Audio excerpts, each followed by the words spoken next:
안녕하세요. 사연에 빠지다의 DJ 민영입니다. 오늘 사연자는 남편을 생각해서라도 시댁 식구들과 문제를 일으키지 않고 애써 참아보려고 했는데 결국은 이성을 잃고 펑 터져버리고 말았다는데요. 과연 어떤 사연인지 들어보시겠습니다. 오늘도 두 가지 사연 준비되어 있어요. 끝까지 들어주실 거죠? 그럼 바로 시작할게요. 구독과 좋아요도 잊지 말고 꾹 눌러주세요. 안녕하세요. 저는 40대 여자입니다. 저는 결혼한 지 15년이 넘었어요. 주변에서는 결혼한 지 10년이 넘으면 시집살이도 겪을 만큼 겪어서 누가 뭐라고 해도 다 그러려니 한다던데 저는 15년이 지난 지금에도 아직도 시댁 식구들 사이에서 적응을 못하고 있어요. 사실 제가 남편과 결혼한다고 했을 때 시어머니께서 저를 많이 반대했어요. 제 학벌, 직업, 집안 뭐 하나 마음에 드는 게 없다고 하시더라고요. 처음에 시어머니께서 저를 반대하신다는 사실을 알았을 때는 저도 너무 서러웠어요. 저도 나름 집안에서는 귀한 딸이에요. 부모님께서 경제적으로 여유가 있지는 않았어도 어떻게든 제게 부족한 것 없이 해주시려고 평생 노력하시면서 사신 분들이에요.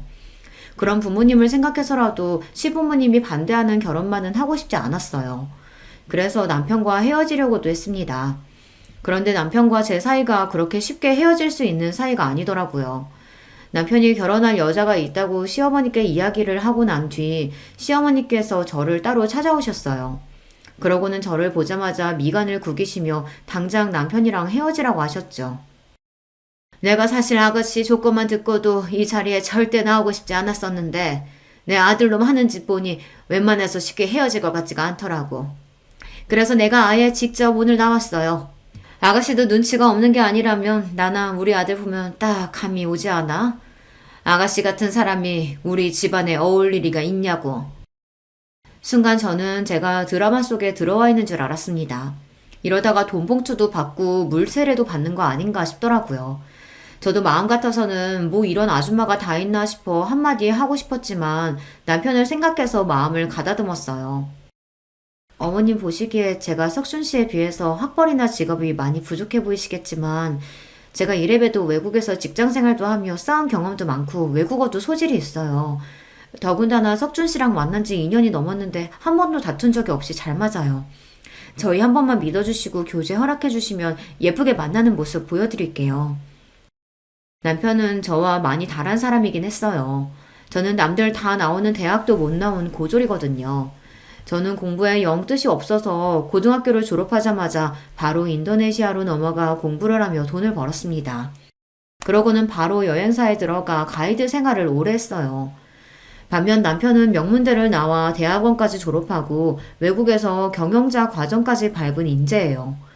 당시에 남편은 친구들과 사업을 하며 대학에 강의도 나가고 있었습니다. 그뿐만이 아니에요. 남편네 집안은 남편뿐만 아니라 다른 가족들도 모두 다 조건이 좋아요. 시어머니도 명문여대 음대를 졸업하셨고 시아버지는 의대 교수이자 성형외과 의사예요. 남편의 동생들도 의사이거나 교수입니다. 상황이 그렇다 보니 시어머니께서 저를 반대하시는 게 한편으로는 저도 이해가 갔습니다. 저 같아도 아들이 아깝기는 할 것 같았어요. 아가씨가 세상 물정 모르고 참 순진하네. 우리 석준이랑 인도네시아에서 만났다고 하더니만 둘이 무슨 영화라도 찍는 줄 알아? 현실에서는 절대 그런 식으로 결혼하는 거 아니야. 연애할 때야 콩깍지 씌어서 서로 무슨 짓을 해도 안 싸우고 다 좋을지 몰라도 결혼하면 서로 조건이 있고 가정 환경이 다르면 매일 피 튀기게 싸우게 돼 있어. 시어머니께서는 저에게 뭘 모른다며 혀까지 끌끌 차며 한심하다는 듯 이야기하셨습니다. 우리 둘째 며느리는 여대 교수에 처가가 다들 교수 출신이고 막내 아들 약혼녀는 곧 교수 임용 앞두고 있어. 예비 처가는 다들 법조인이고. 이 정도만 들어도 우리 집안이 대충 어떤 집안인지를 알겠지? 아가씨는 이름도 들어본 적 없는 여행사 직원에 부모님은 지방 어디에서 시장에서 장사하신다며? 사람이 분수를 알아야지. 아가씨 같은 고졸이 우리 집안에 들어와서 적응이나 할 수 있겠어? 차라리 제게 봉투를 던지거나 물사례를 퍼부었다면 저도 화를 내거나 큰 소리를 칠 수 있었을 텐데 시어머니께서는 차가운 얼굴로 맞는 말만 하시니 저도 할 말이 없더라고요.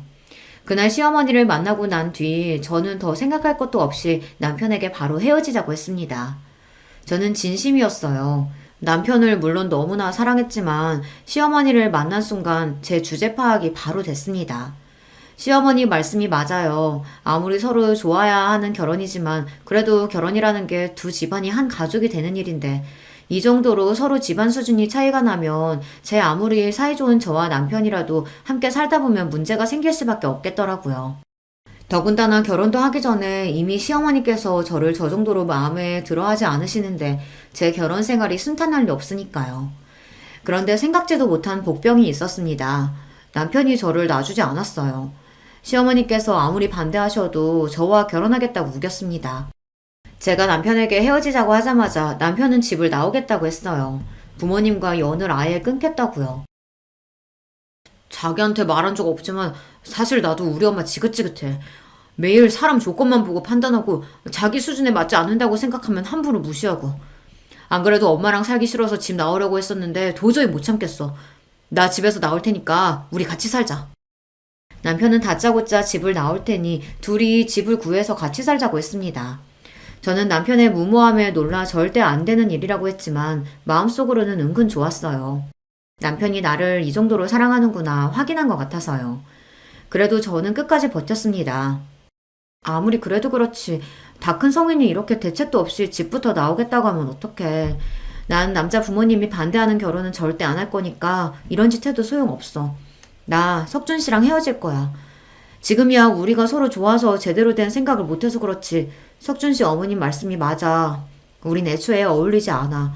결혼해도 행복할 리가 없어. 앞으로의 미래가 뻔하다는 말 저도 싫어하는데 그 순간엔 확신이 들었습니다. 저와 남편이 이렇게 대책 없이 결혼하게 되면 행복할 리 없었어요. 그런데 인생이라는 게 참 제 마음대로 되는 게 아니더군요. 운명인지 하늘의 장난인지 남편과 헤어지겠다고 한 지 며칠 되지 않아 임신 사실을 알게 됐어요. 제가 남편의 아이를 가지게 된 거예요. 그런 식으로 남편과 다시 만나고 싶진 않았지만 어쩔 수 없었습니다. 어른들의 이기심 때문에 남편과 저의 사랑으로 생긴 아이까지 힘들게 만들 수는 없었으니까요. 그렇게 저와 남편은 뱃속의 아이 덕분에 결혼하게 됐습니다. 물론 임신 사실을 남편에게 알리고 시어머니께서 알게 되신 이후에도 평탄하지는 않았습니다. 임신? 내가 어른으로서 알아듣게 결혼은 절대 안 된다고 그렇게 이야기했는데도 감히 이런 짓을 벌여? 내 앞에서는 순진한 척 얌전한 척 하더니만 내 아들이랑 결혼하려고 아주 별수를 탔었구나. 천박해서 원. 이래서 가정교육이 중요한 거라니까. 시장에서 장사 안 하는 양반들이 얘한테 뭘 가르쳤겠어? 엄마, 무슨 말이 그렇게 해요. 우리가 일을 벌이긴 뭘 벌여요. 이게 다 우리가 운명이라서 생긴 일이니까 더는 내 아내 될 사람 모욕하지 말아요.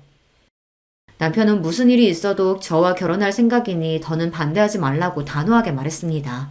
안 그러면 부모님 허락 없이도 저와 따로 결혼하겠다고요. 어머머, 여보, 무슨 말이라도 좀 해봐요. 우리 집안 장남이 말도 안 되는 여자랑 결혼하겠다잖아요. 시어머니는 손을 부들부들 떨며 뒤에 목을 잡으며 시아버지를 애타게 불렀습니다.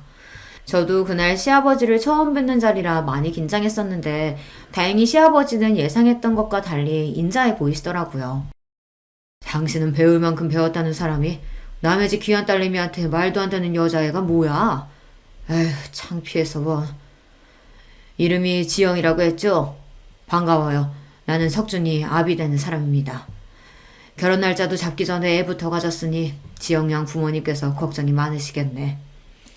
석준이 네가 빠른 시일 내로 지영 양이랑 상의해서 상견례 날짜부터 잡아라. 배 나오기 전에 식부터 올려야지. 그래도 하늘이 나를 완전히 미워하시지는 않는구나 라고 생각한 게 시아버지 덕분이었어요. 임신 사실을 알고 처음 뵌 시아버지께서는 저에게 아무런 질문도 없이 그냥 바로 저를 가족으로 받아주셨습니다. 그때의 감동은 말로 표현할 수가 없어요. 물론 시아버지의 말씀에 시어머니는 바로 화를 내시며 상견례는 무슨 상견례냐고 버럭 소리를 지르셨지만 그래도 시아버지의 중재 덕분에 무사히 결혼 허락을 받아 상견례도 하고 식도 올렸습니다.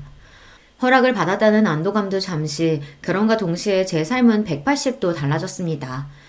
시어머니께서 어쩔 수 없이 저를 받아주시긴 하셨지만 여전히 저를 탐탁지 않아 하셨기 때문에 저를 대하는 게 전과 다르지는 않았어요.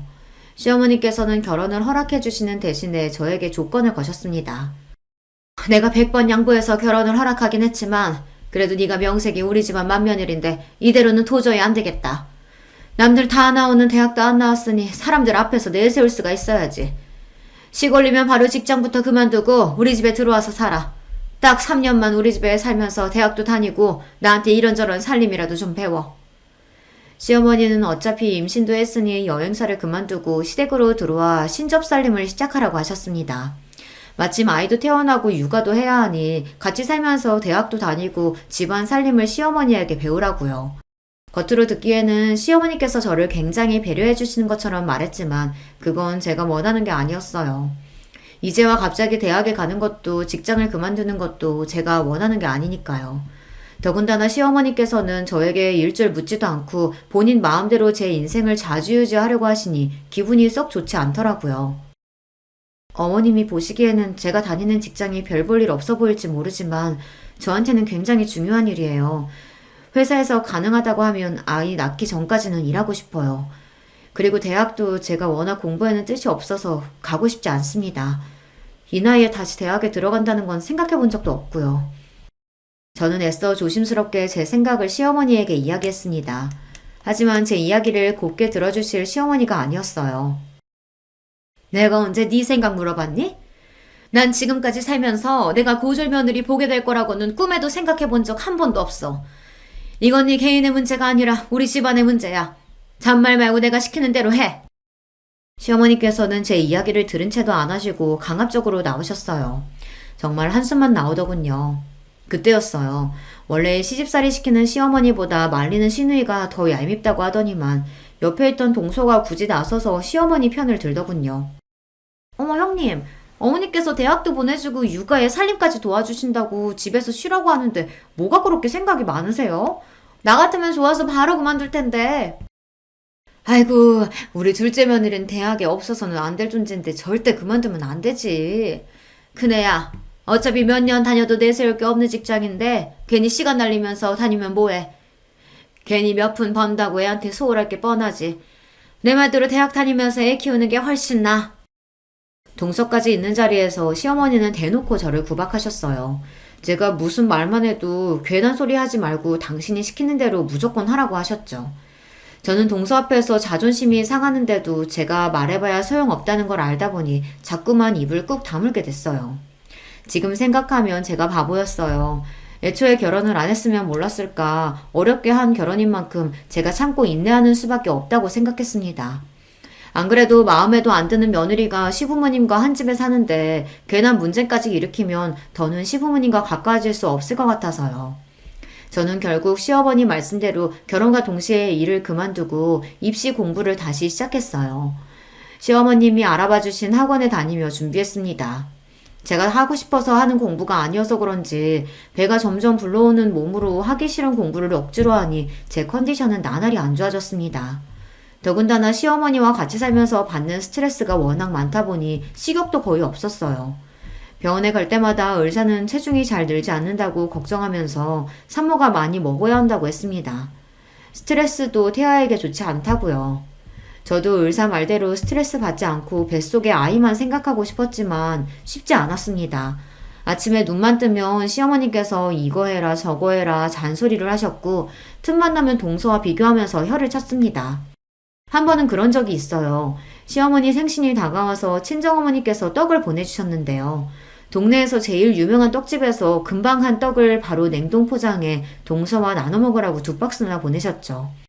저는 새벽부터 일어나 시어머니 생신상을 차려드리면서 친정어머니께서 보낸 떡을 한 접시 같이 냈습니다. 맛이라도 보시라고요. 그런데 떡을 보자마자 시어머니께서 눈살을 찌푸리셨습니다. 아침부터 밥에 미역국도 버거운데 웬 떡이냐고요. 어머님 평소에 몸매 관리하시느라 아침에 간단히 드시는 건 잘 알지만 그래도 생신 아침인데 미역국은 드셔야죠. 그리고 이 떡은 엄마가 어제 저녁에 퀵으로 보내주셨어요. 친정 근처에서 제일 유명한 떡집에서 맞추신 거예요. 서울 사람들도 여행 가면 줄 서서 사 먹는 데라고 하더라고요. 동선에도 주라고 넉넉히 보내셔서 동선에도 한 박스 주려고요. 시어머니께서 워낙 저에게 친절하지 않으신 분이라는 걸 알기에 저도 매번 실실 웃으며 애교 섞인 목소리로 말한다는 게 쉬운 일은 아니에요. 그래도 시어머니에게 잘하고 싶은 마음에 매일 마음을 다잡고 노력했습니다. 하지만 역시나 시어머니는 제 마음을 몰라주셨어요. 어머, 요즘 세상에 누가 생일날 떡 먹는다고. 역시 크네. 너희 부모님은 지방분들이라 그런지 많이 뒤처지시긴 했다. 어떻게 사돈네에 이런 촌스러운 떡을 보낼 생각을 한다니? 아 참, 그리고 행여나 눈치 없이 둘째네 떡 보낼 생각은 하지도 마라. 내 생일이라고 둘째네 사돈네는 강남 신세계에서 명품 스카프까지 사서 보냈는데 거기다 대고 네가 친정에서 보냈다고 떡하니 떡을 보내면 그 집에서 우리 집안에 뭐라고 생각하겠어? 창피하게 괜한 짓 하지 말고 제발 좀 가만히 있어. 저도 동서도 둘 다 같은 며느리인데 우리 시댁에서는 위치가 조금 달랐습니다. 동서는 있는 집 딸이고 저는 시댁에서 장사하는 집안 딸이니 수준이 다르다는 소리를 귀에 딱지가 생기게 들어야만 했죠. 남편과 비교하면서 저를 무시할 때는 애써 참았었는데 동서랑 비교하면서 저희 친정 부모님까지 무시하시니 서럽기까지 하더군요. 그날 오후 저는 학원에 가는 길에 쓰러졌어요. 시어머니 생신상 차린다고 며칠 전부터 장보고 음식하느라 무리했더니 몸이 많이 견디질 못했나 보더라고요. 저는 바로 응급실로 옮겨졌고 하마터면 큰일을 치를 뻔했습니다. 병원에서는 유산기가 있다며 무조건 안정을 취해야 한다고 했어요.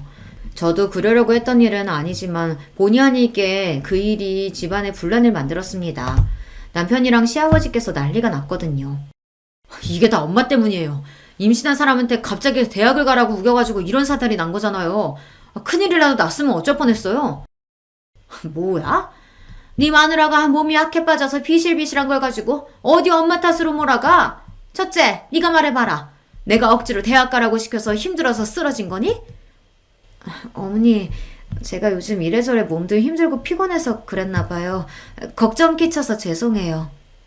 결혼하고 시댁에 같이 살면서 남편과 시어머니의 사이가 전보다 더 안 좋아졌습니다. 아무래도 남편이 출근한 사이 저와 시어머니 둘만 집에 있다 보니 남편이 걱정을 많이 했어요. 시어머니가 임신한 저에게 시집살이를 시키는 거 아닌가 해서요. 그러다 보니 남편은 사소한 일에도 일일이 예민해져서 시어머니 앞에서 제 편을 들었습니다. 그럴수록 저는 더 힘들었습니다. 저는 나름 시어머니의 비율을 맞춰가며 잘 지내보려고 노력하는데 남편은 자꾸만 시어머니를 감시하듯 보니 시어머니는 점점 더 저를 미워하시는 것 같았죠. 중간에서 제가 어떻게 해야 할지 몰라 곤욕스러울 때가 많았습니다. 대학에 가겠다고 제가 학원 다니는 걸 남편은 안 그래도 마음에 들어하지 않았었는데요. 그런 일까지 터졌으니 남편은 참지 못하고 어머니께 소리부터 지른 거죠. 평생 엄마가 마음대로 우리 휘두르려고 하는 거 100번 1000번 양보해서 자식이니까 그럴 수 있다 참았어요. 근데 이 사람은 엄마 자식이 아니잖아요. 나가서는 세상 고상한 척 다 하시면서 며느리한테는 왜 그러시는 거예요? 요즘 세상에 시어머니가 남의 자식 데리고 살면서 그렇게 괴롭히면 남들이 욕해요. 김석준, 너 아무리 화가 나도 그렇지. 이 녀석 누가 감히 엄마 앞에서 그런 소리를 해? 며느리가 왜 남의 자식이야? 너랑 결혼했으면 우리 자식이지. 남편과 시어머니가 큰 소리를 내며 싸우는 사이 퇴근하고 돌아오신 시아버지께서 상황을 보고 남편을 나무라셨습니다. 김 교수 말이 그네가 워낙 몸이 약한데 무리해서 뱃속에 아이가 크는 속도가 더디다고 하더라. 공부도 좋지만 지금은 산모랑 아이가 제일 중요할 때니 애 낳을 때까지는 공부고 뭐고 집에서 좀 쉬어. 당신도 본인 욕심 채우자고 며느리 힘들게 하지 말고 그냥 좀 놔둬. 임신했을 때부터 시아버지께서 잘 아시는 교수님에게 진찰을 받았기 때문에 누구보다 제 상태에 대해 시아버지께서 가장 잘 알고 계셨어요. 그러다 보니 시아버지께서는 저를 볼 때마다 노심초사하셨습니다. 안 그래도 제가 허약한 체질이라 임신했을 때부터 걱정이 많았었는데 쓰러졌다고까지 하니 앞으로 출산 때까지는 아무것도 하지 말고 꼼짝도 하지 말라고 하셨습니다. 그런 상황을 시아버지께서 달가워하실 리 없었습니다.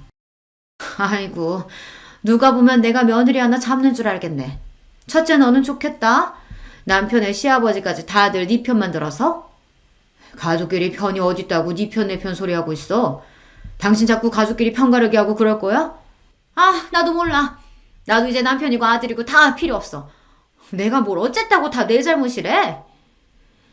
시어머니는 시아버지와 남편이 모두 상황도 모르고 다 제 편을 든다며 억울하다고 투덜거리며 방으로 들어가 버렸어요. 그러고는 아예 방에서 나오지 않으셨습니다. 그런데 시어머니 생신 바로 다음날 동서가 집에 찾아왔더라고요. 시어머니 생신 때 못 왔다고 비싼 호텔 케이크를 사서 말이죠. 어머니, 제가 어제 왔어야 했는데 요즘 시험 기간이라 일이 너무 많은 거 있죠? 하루 늦었지만 우리 케이크 같이 먹어요. 어머니 신라 호텔 케이크 좋아하시잖아요. 아이고, 사돈이 스카프도 보내주고 둘째 네가 용돈도 보냈으면서 뭐하러 오늘까지 왔어. 근데 나처럼 며느리 시집살이 시키고 구박하는 시어머니가 이렇게 좋은 케이크 먹을 자격이 있나 모르겠다. 평소 시어머니께서 저에게 냉랭하게 구실 땐 원래 성격이 냉랭하신 분인가 싶다가도 동서를 대하는 걸 보면 전혀 그렇지 않았어요. 사람을 대놓고 차별하는 것도 아니고 시어머니는 동서에게는 굉장히 자상하고 따뜻하셨거든요. 어머, 어머님 그게 무슨 말씀이세요? 어머님이 무슨 며느리한테 시집살이를 시킨다고요? 도대체 누가 그런 말도 안 되는 소리래요? 시어머니는 이때다 싶으셨는지 동서에게 어제 있었던 일들을 하소연하듯 토로하셨습니다. 제가 옆에 있는데도 말이죠. 아들 키워봐야 다 소용없다더니만 장가 가니까 아들놈이 자기 마누라 편 만드는 거 있지? 둘째 너는 절대 자식 낳지 말고 그냥 네 인생 살아. 내가 아주 다 늙어서 서러워 죽겠다. 시어머니께서 저더러 들으라는 식으로 연신 어제 일을 이야기하시며 비아냥거리시는데 저로서는 할 말이 없더군요. 제가 같이 있어봐야 좋은 소리 못 들을 것 같아 저는 자리를 피해 주방에 있었습니다. 시어머니와 동서 사이에 껴봐야 좋을 게 없으니까요. 그런데 굳이 주방까지 따라온 동서가 안 해도 될 말을 하더군요. 형님도 참 대단하세요. 어떻게 쓰러져도 어머니 생신날 떡하니 쓰러져요. 그 덕에 아버님께서 형님 편만 들어주셨다면서요? 역시 외국에서 가이드 하면서 산전수전 다 겪으셨다더니 대단하긴 하네요. 동서, 그게 무슨 뜻이야? 설마 내가 지금 일부러 쓰러지기라도 했다는 거야? 동서가 말하는 뉘앙스가 아무래도 거슬려서 저는 서울거지를 하다 말고 정색했습니다. 그런데도 동서는 당황한 기색조차 없더군요. 앞뒤 정황이 아무래도 이상하잖아요. 일도 그만두고 집에서 팽팽 놀면서 도대체 쓰러지긴 왜 쓰러져요? 연신 학원 다니기 싫다고 하더니만 가기 싫어서 일부러 쓰러진 거 아니에요? 동서가 뭘 한다고 이래? 그래, 뭐 나도 솔직히 학원 다니기 싫었어. 그렇다고 그런 집까지 버릴 정도로 나 영악한 사람 아니거든? 동서야말로 엄연히 내가 손윗 사람인데 왜 자꾸 버릇없이 덤비고 그래?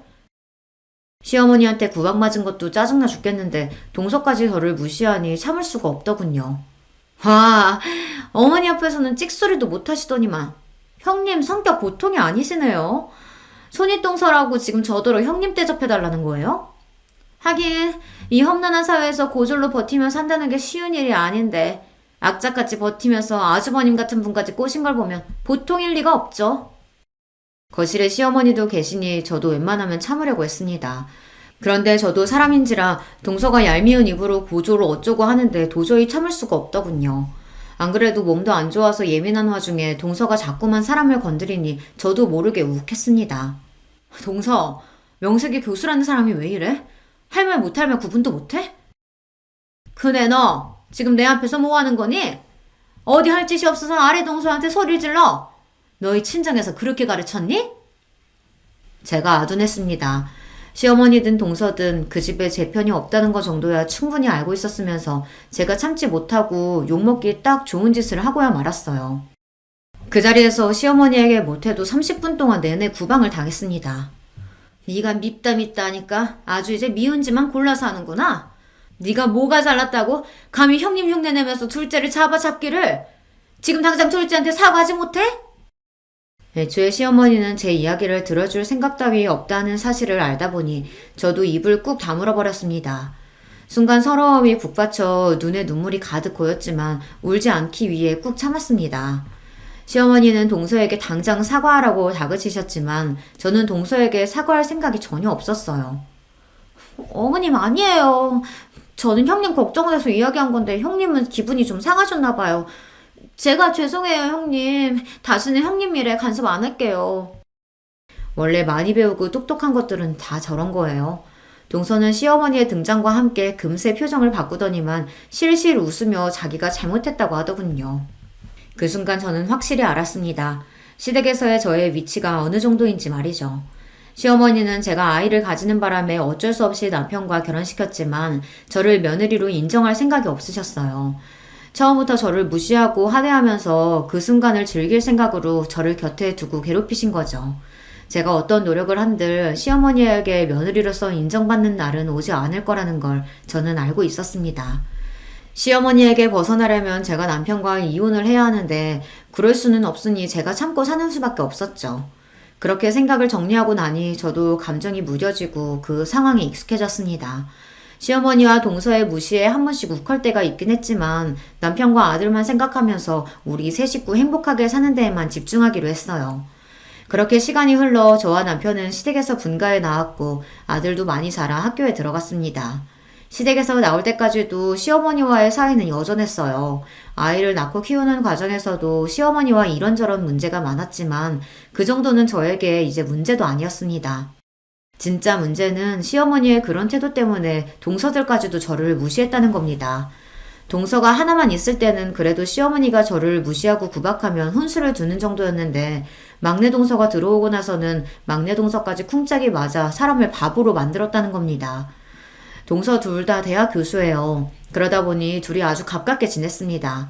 제가 아들을 낳고 집에서 시어머니에게 시집살이를 당하며 사는 동안 동서들은 아이도 안 낳고 열심히 일하며 시어머니에게 예쁨까지 받았어요. 동서들보다 제가 부족한 걸 알면서도 저보다 잘난 동서들을 볼 때마다 자격지심이 생겼어요. 저보다 공부도 많이 하고 집안도 좋은 동서들이 제 앞에서 대학 때 이야기를 하거나 교수로 있는 대학에서 있었던 이야기를 하면 괜히 저를 무시해서 저런 소리를 하는 건가 싶더라고요. 그런 기분이 들 때마다 저는 입을 꾹 다물어버리고 자리를 피해버렸습니다. 제가 도망치듯 방을 나오면 방 안에서 동서들의 웃음소리가 들리는데 그것마저 저를 괜히 비웃는 건 아닌가 싶었죠.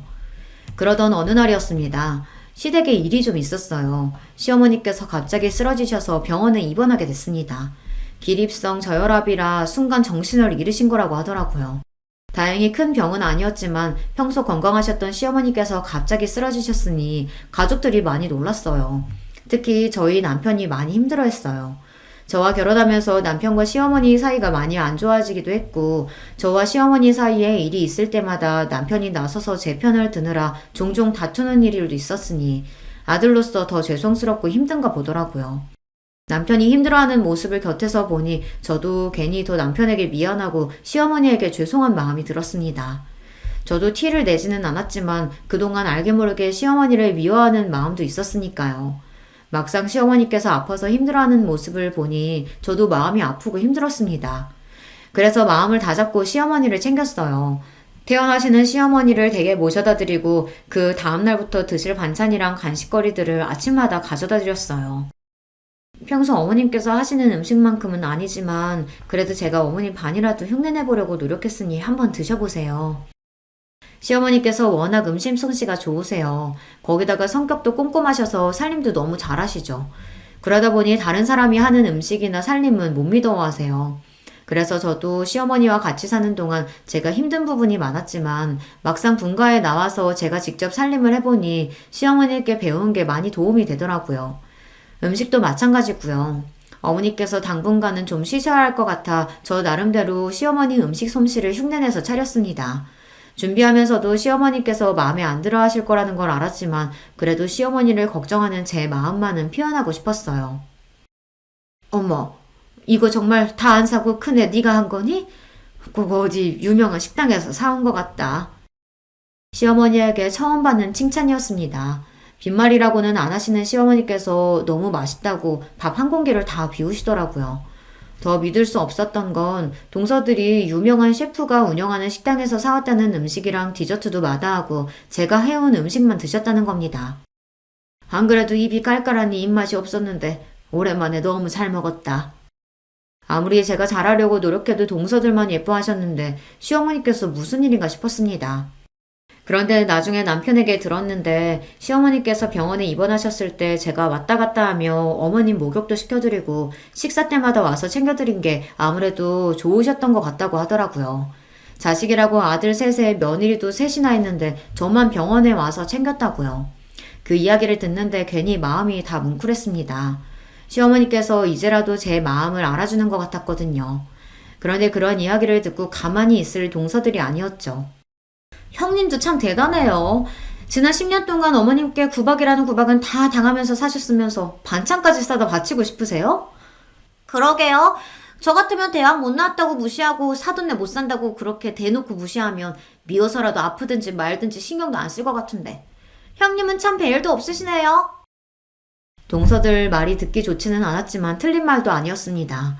동서들도 알아요. 그동안 시어머니께서 저에게 어떻게 했는지 말이죠. 시어머니는 동서들 있는 앞에서도 툭하면 제가 고졸이라 마음에 안 든다는 둥, 돈 없으면 저렇게 자식이 대학도 못 가고 고생만 하는 거라는 둥, 그런 식의 막말을 했거든요. 그럴 때마다 저도 시어머니가 믿고 원망스러웠지만 시간이 많이 지났고 저도 이제는 자식까지 키우는 어른이니 너그러운 마음으로 살기로 했습니다. 얼마 뒤 시아버지 생신이라 식구들이 모두 다 시댁에 모였어요. 시아버지 병원 직원들도 많이 온다고 해서 저는 일찍부터 시댁에 가서 음식 준비하느라 여념이 없었습니다. 시어머니께서 음식할 사람이 부족하다고 저더러 일찍 오라고 하셨거든요. 손님들 온다고 괜히 불편한 옷 입고 꾸미고 올 생각하지 말고 아침에 일어나면 세수만 하고 일찍 와라. 내일 손님 많아서 음식할 사람 부족해. 집에서 노는 사람이라고는 너랑 나 둘뿐인데 줄이 나서서 해야지. 시아버지 생신은 매년 집안의 큰 행사예요. 시아버지 병원 직원들부터 대학 동기 친구분들까지 30명은 좋게 오시거든요. 그렇다 보니 시어머니께서 아무리 몸이 좋지 않아도 이날만큼은 쉬실 수가 없었습니다. 엄마, 윤희 엄마가 놀기는 왜 놀아? 이 사람도 바쁜데 힘들게 왜 일찍부터 오라고 해요? 출장 뷔페 부른 거 아니었어? 시어머니와 제가 통화하는 소리를 들은 남편이 재빠르게 제 핸드폰을 뺏어봤더니 시어머니에게 따지듯 말했습니다. 아이고, 이 팔불출 또 시작이다. 엄마 혼자 준비하려면 힘든데 맏며느리가 시아버지 생신에 좀 일찍 와서 음식 좀 하면 안 되냐? 역시나 남편의 한마디에 시어머니는 큰 소리를 치셨어요. 네, 어머님. 이 사람이 또 괴한 소리를 했어요. 제가 알아서 일찍 준비해서 갈게요. 걱정하지 마세요.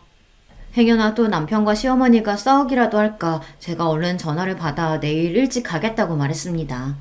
시어머니께서 몸이 많이 안 좋아지면서 그래도 전보단 저에게 많이 의지하고 편하게 대해주셔 조금이나마 가까워진 것 같았는데 그런 와중에 남편이 싫은 소리 한 번 했다가 행여나 공든탑이 무너질까 저는 안절부절 못했습니다. 그러다 보니 시아버지 생신이 더 신경 쓰였어요. 이왕 하는 거 확실히 해서 이번 기회로 시어머니와 더 가까워지자 싶었거든요. 저는 시아버지 생신날 일찍 시댁에 도착해 시어머니를 도와 음식 준비와 꽃장식을 했어요.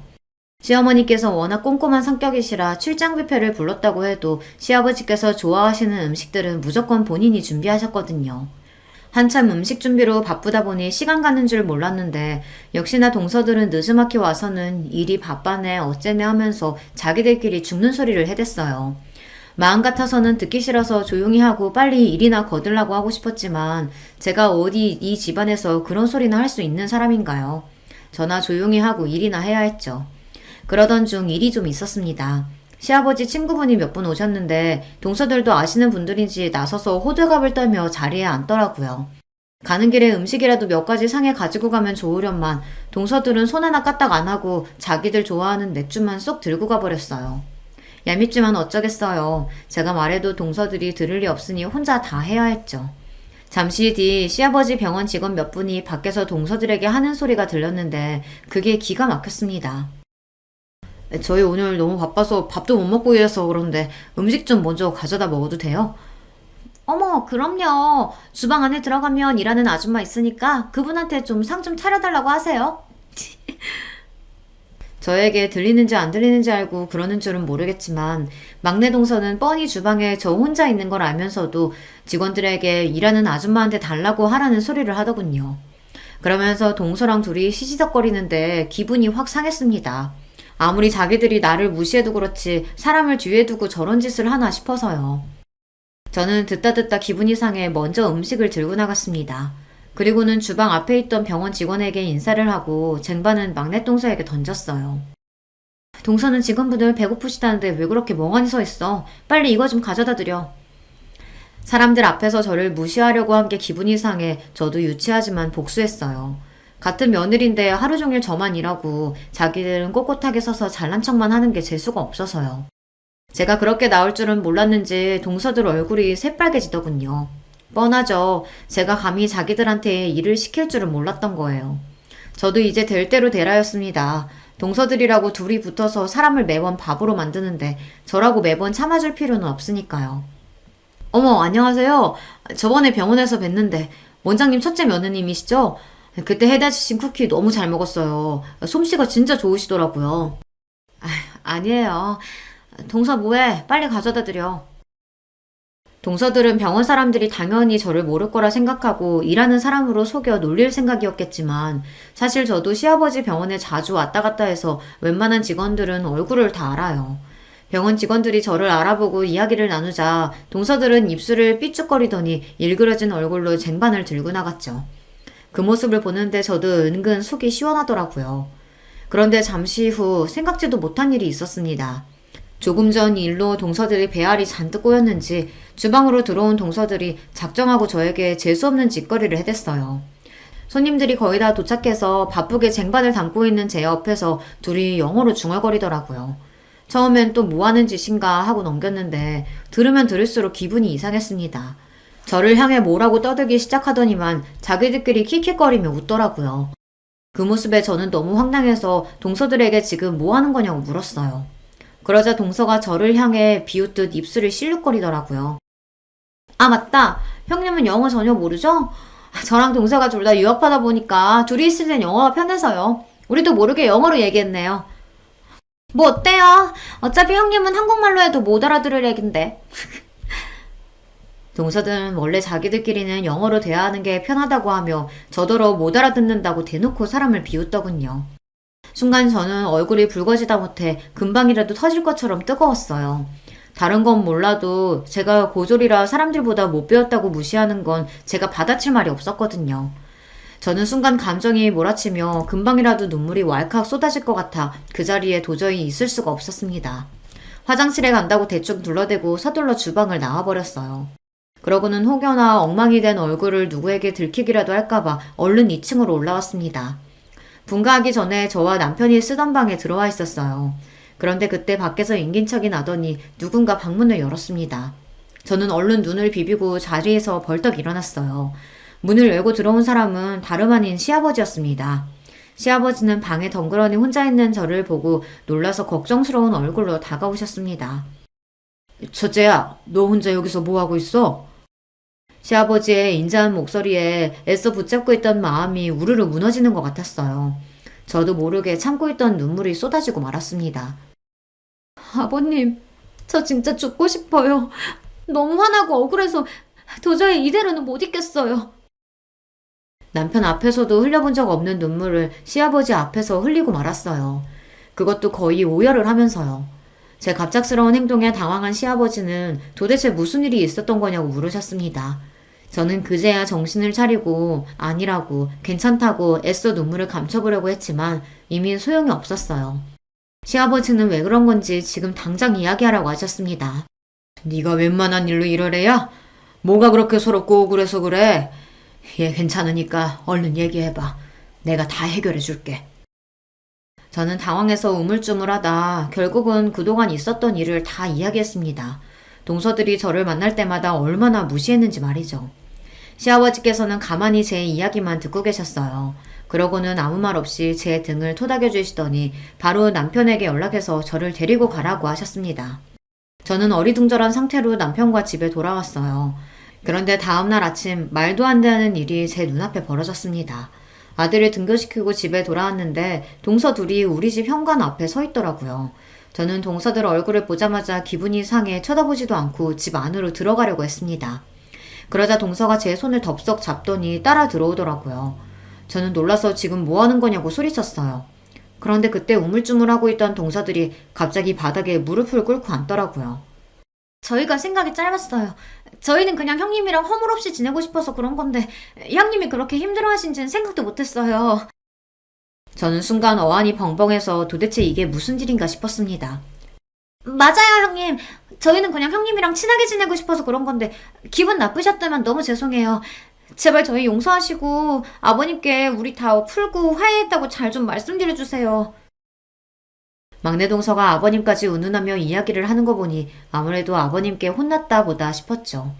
알고 보니 어젯밤 시아버지께서 저를 집에 보내고 나서 동서들을 불러 아주 호통을 치셨나 봐요. 너희들이 그깟 대학 좀 나오고 외국물 좀 먹었다고 대단한 줄 아나 본데 나는 절대 그렇게 생각 안 한다. 너희야 운 좋게 부모 잘 만나서 부모님이 다 알아서 뒷바라지 해줬지만 그네는 너희랑 달라. 혼자 힘으로 그 먼 외국 땅까지 가서 돈 벌고 자리 잡은 애라고. 그뿐만이 아니었어요. 원래 둘째 아들에게 원장 자리를 넘겨주신다고 하셨던 아버님께서 말을 바꾸셨대요. 그동안 너희가 몰라서 그렇지.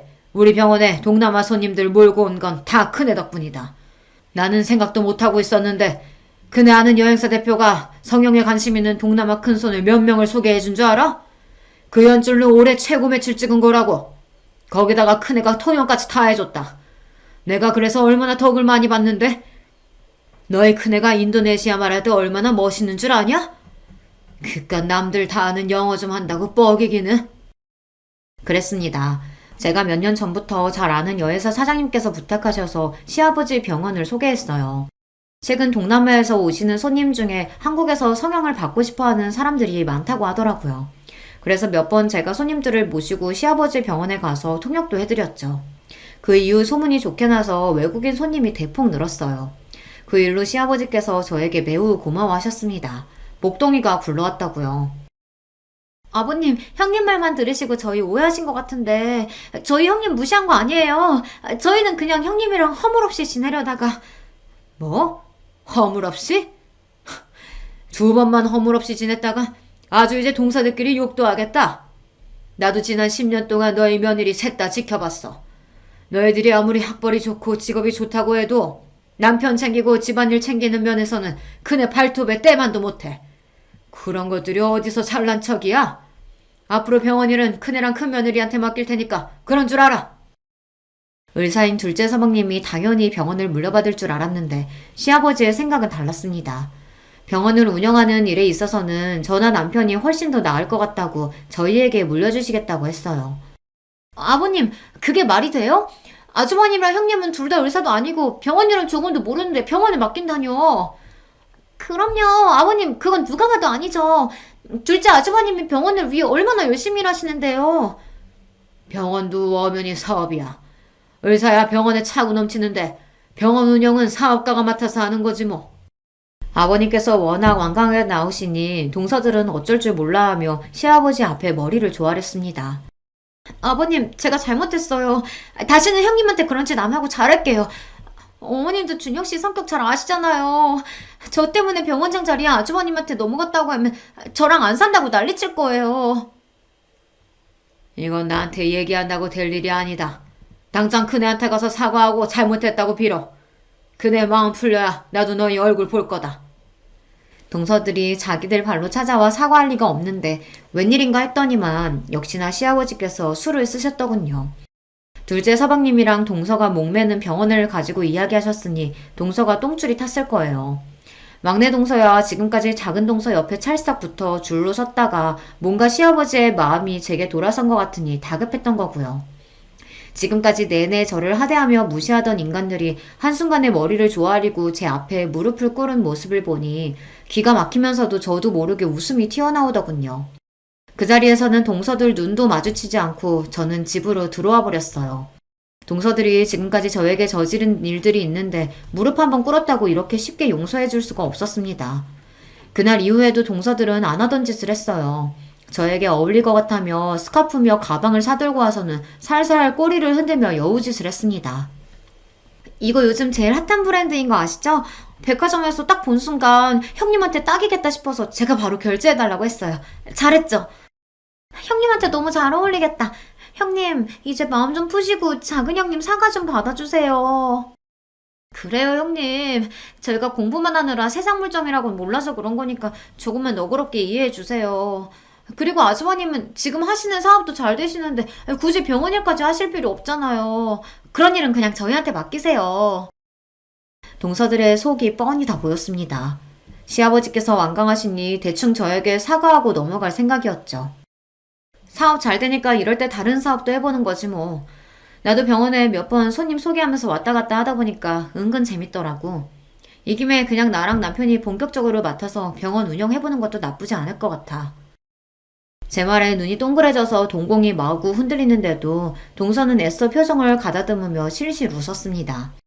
마음 같아서는 저에게 소리를 버럭 지르고 싶겠지만 꾹 참고 있는 게 보였어요. 그 이후로도 내내 동서들은 틈만 나면 찾아와 저에게 온갖 아부와 선물 공세를 했습니다. 저는 그냥 이 상황을 즐기고 있어요. 사실 저나 남편이나 병원 운영에 딱히 관심은 없어요. 남편도 작은 서방님이 맡으시는 게 당연하다고 생각하고 있습니다. 하지만 동서들이 워낙 저에게 했던 짓이 괘씸해서 당분간은 즐기기로 했습니다. 이 기회에 동서들 버릇을 똑똑히 고쳐주려고요. 제가 잘하고 있는 거 맞겠죠? 여러분께서 저에게 잘하고 있다고 조금만 더 동서들에게 복수하면서 즐겨도 된다고 응원하는 글 많이 댓글로 남겨주시면 저에게 큰 힘이 될 것 같습니다. 두서없이 써내려간 제 이야기 끝까지 들어주셔서 감사합니다. 여러분의 가정에는 언제나 화목한 일만 가득하시길 바랄게요. 반갑습니다. 저는 경기도에 살고 있는 30대 중반의 여자입니다. 제가 워낙 말솜씨가 없는 편인지라 재밌게 이야기하는 법을 모르는데요. 사연을 보내는 건 써두고 몇 번이나 고쳐 적을 수 있으니 용기가 생겨서 이렇게 한번 도전해보게 되었습니다. 이 이야기는 몇 달 전 저에게 있었던 웃지 못할, 그러나 생각하면 어이없이 웃음이 나오는 일인데요. 여러분께 한번 들려드리도록 하겠습니다. 전 지금 여성 속옷 사업을 하고 있어요. 규모는 정확히 말할 수 없지만 그래도 이름을 말하면 업계 쪽에선 꽤 알아주는 정도죠. 매출이 얼마인지, 제 연봉이 얼마인지, 자산을 얼마 정도 가졌는지는 우리 신랑도 몰라요. 제가 말한 적이 없거든요. 돈 얘기는 가족끼리여도 선을 그어두는 게 제 철칙이거든요. 통장을 오픈하지는 않아도 상대가 금전적으로 여유로운지 아닌지는 충분히 알 수 있으니까요. 그 정도면 됐다고 생각해요. 이런 철칙을 세운 건 별다른 큰 이유가 있어서 그런 게 아닙니다. 다만 결혼한 부부도 남이 될 수 있고 돈 문제가 걸리면 사소한 다툼도 크게 번질 수 있다는 걸 아니까 사전에 대비하는 거라고 보면 되겠네요. 부부 사이에 계산적으로 굴게 되는 것도 싫고요. 다행히 남편도 이런 제 생각을 이해해줘서 여태껏 서로의 자산에 대해선 터치하지 않았습니다. 저는 지금 15명의 직원을 두었고 그들의 월급을 넉넉히 챙겨주고도 제가 충분히 가져갈 만큼 안정적인 상황이에요. 무슨 일이든 10년 이상 버티면 프로라고 하던데 저는 이렇게 되기까지 대략 15년의 세월이 걸렸으니 그 말보다 더 긴 시간을 보낸 후에야 꿈을 이뤘네요. 하루는 길게 느껴지는데 15년은 왜 이리 빠르게 느껴지는지 새삼 제가 견디고 이겨내온 세월이 대단하게 보입니다. 이럴 때면 저 스스로한테라도 잘했다고, 그동안 잘 버텨왔다고 다독여주고 싶어요. 장하다, 대견하다, 기특하다 이런 말을 내뱉을 수 있기까지 저는 그간 많은 시행착오와 고난을 지나쳐야만 했습니다. 저는 편부모 가정에서 자랐어요. 부모님이 이혼하시기 전에는 그리 풍족한 편은 아니었어도 평범한 집이었는데요. 아빠가 보증을 잘못 선 이후부터 가세가 급격히 기울기 시작했어요. 그 어마어마한 빚을 해결하지 못한 엄마는 결국 가족 모두가 거리로 내려앉기 전 이혼을 선택했어요. 이미 고등학교에 들어간 언니는 아빠에게 갔고 그보다 어렸던 저는 엄마에게로 가게 됐어요. 언니랑은 그래도 제가 고등학교에 들어갈 때까지 꼬박꼬박 연락을 했었는데 아빠 빚을 갚으려고 학교를 자퇴하고서 일을 시작한다더니 그 이후로 연락이 끊겨버렸습니다. 번호를 알아내려고 해도 방법이 없었고 문자로 알려줬던 주소를 찾아가 보니 이미 또 한 번 이사를 간 후더라고요. 그렇게 40살이 가까워진 지금까지 언니를 만날 수 없었죠. 밖에서 일 한번 해본 적 없던 엄마는 저를 키우기 위해 설거지 일을 시작하셨어요. 매일 아침 7시부터 저녁 8시까지 설거지만 주구장창 해야 하는 허리 한번 피기 힘든 고역이었죠. 엄마는 일을 갔다 오면 걸레로 방을 쓱 한번 훔치고 따뜻한 밥상을 내어주셨어요. 그리고 당신은 소화가 잘 안 된다며 찬밥에 물을 말아 후루룩 드셨죠. 그런 엄마를 보면서 정말 속상했어요. 허리가 아픈지 엄마는 밤새 잠을 뒤척였고 그럼 저는 또 이불 속에 숨어 내내 울었습니다. 그럴 때면 언니가 너무 보고 싶었어요. 언니가 있었다면 엄마가 덜 힘들었을까. 언니가 있었다면 우리 셋이 손을 잡고 잘 수 있으니까 금방 꿈나라로 갈 수 있지 않았을까. 매일 언니가 곁에 있는 상상을 하며 잠들었던 것 같아요. 나이가 들고 성인이 되면서 이 모든 불행은 결국 돈 때문이라는 걸 알았습니다. 우리 가족이 헤어져야 했던 것도, 언니가 연락을 끊고 떠난 것도, 엄마가 매일 밤마다 끙끙 앓는 것도 전부 바로 그 망할 돈 때문이었다는 걸요. 저는 무작정 돈을 벌기로 했습니다. 어디에 쓸지, 뭐에 필요한지는 중요치 않았어요. 무조건 많은 돈을 벌여야겠다는 게 유일한 목표였죠. 하지만 워낙 없이 자란 탓에 어떻게 해야 돈이 모이는지 몰랐어요. 분명한 건 엄마처럼 저렇게 정직한 일, 또 누구나 할 수 있는 일을 하면 계획처럼 금방 돈을 모을 수 없다는 거였습니다. 그래서 떠오른 게 사업이었어요. 누군가의 밑에서가 아니라 제가 대표가 되는 길이 가장 위험하면서도 힘들지만 그만큼 빠르고 확신한 길이라고 생각했거든요. 무슨 분야가 좋을까, 어떤 계통이 내게 맞을까 고민하다가 찾은 게 바로 속옷 사업이었습니다. 15년 전까지만 해도 여성의 속옷은 그리 발달하지 않은 상태였거든요. 구체적으로 밝힐 수는 없지만 제가 목표한 속옷이 컨셉을 위해서 직접 발로 뛰며 시안을 정하고 제작에 돌입했습니다. 많이 실패하기도 하고 예상한 만큼 성과가 나오지 않아 멈추고 다시 시작하고 멈추고 다시 시작하기는 몇 번째. 제 나이 20대 중반이 되고 새롭게 도전한 디자인 제품이 출시된 이후 제게도 조금씩 단골 손님이 생기기 시작했어요. 그때 처음으로 어쩌면 이 일이 가능하겠다. 나 이 일로 밥 벌어 먹고 살 수 있겠다라는 희망이 보였죠. 그 전까지는 영락없이 쫄딱 망하는 게 아닌가 싶었거든요. 돈이 벌리니까 이 일이 더 재밌어졌고 더욱 많은 돈을 만지고 싶은 욕심이 생겼어요. 이상하게도 돈이 벌리지 않을 때보다 더 열심히 일하게 된 거예요.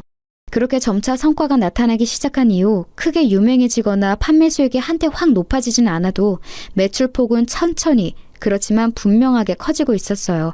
그것만 믿고 지금까지 버텨온 게 15년이 된 겁니다. 이렇게 보니 시행착오를 겪긴 했지만 그래도 확신을 가진 덕분에 엄청 고단했던 길은 아니었던 것 같네요. 마음의 안정이 있는 것만으로도 육체적 힘듦은 어느 정도 극복할 수 있으니까요. 한때 무작정 돈을 많이 버는 게 목표였는데 그래도 어느 정도는 이룬 것 같아요. 이렇게 지금의 자리에 올라 엄마께 집을 사드리고 결혼 자금으로 넉넉히 모아두었거든요. 사실 결혼 자금이라고 하기엔 전 딱히 결혼 생각이 없었기에 그냥 저축하는 것이나 마찬가지였어요. 남들이 다 하니까 엄마가 하라고 하니까 준비했던 것뿐이지 저에게 결혼과 비혼 중에 선택하라고 한다면 비혼이었거든요. 지금 와서 생각해보니 딱히 특별하거나 심각한 이유가 있던 건 아니었고 아마도 일이 바쁘니 결혼과 출산, 육아로 제 시간을 뺏기기 싫었던 것 같아요. 제가 대표인데 자리를 비우는 건 말도 안 된다고 생각했거든요. 안정적인 자리에 안주하지 말고 직원들과 함께 더 나은 좋은 꿈을 향해 쉴 틈 없이 나아가는 게 사업가로서의 제 목표였으니까요. 그렇지만 다짐은 다짐일 뿐 친구들에게 나 결혼 안 할 거야 라고 공개 선언한 지 1년 후 30대가 되고서 저는 마치 거짓말처럼 결혼을 하게 됐습니다. 남자친구와 연애한 지 6개월 만에 날짜를 잡고 식을 올리게 됐거든요. 그야말로 속전속결이었어요. 이런 말도 안 되는 일정은 남자친구와 제가 오래된 선후배 사이였기에 가능했던 일이었습니다. 사실 남자친구는 제 고등학교 후배로 같은 동아리 출신이었어요. 그때 당시엔 집도 가깝고 성격도 잘 맞아서 친한 누나 동생으로 가깝게 지내다가 제가 학교를 졸업하면서 한동안 연락이 끊겼는데요. 운명처럼 성인이 돼서 다시 만나게 된 겁니다. 반가움에 자주 만나게 되고 그러다 보니 정이 생기고 감정이 생겨서 연인으로 발전하게 되었죠. 남자친구는 남자답고 듬직한 편이에요. 저보다 1살 어리지만 본받을 점도 많고 어른스러워서 믿음이 갔어요. 그저 그런 사람이 아니라 훌륭한 인품을 가진 사람이란 걸 확신하기 때문에 결혼까지 한 번에 쭉 나아갈 수 있었던 것 같아요. 지금까지도 곁에서 볼 때 당시에 제 확신이 틀리지 않았다고 생각해요. 어찌됐든 남편이 된 그 사람은 제가 속옷 사업을 하는 것만 알고 구체적인 건 모릅니다. 남편한테 일 얘기하는 거 안 좋아하기도 하고 수익 얘기가 나오면 그냥 대충 얼버무리곤 했죠. 결혼할 때도 딱 반씩 준비해서 집과 혼수를 장만하고 생활비는 매달 초 각자 정해진 금액을 공동 통장에 넣어두고서 생활하니 딱히 벌이를 밝힐 필요가 없더라고요. 제가 이런 신념을 가지게 된 게 어릴 때 부모님의 이혼과 언니와의 이별 때문에 그런 것 같다고 남편에게 솔직히 말해주었습니다. 그러자 남편도 이런 저를 이해해 주더라고요. 시댁에도 제 직업만 이야기하고 경제적인 문제는 오픈하지 않겠다고 해줬어요.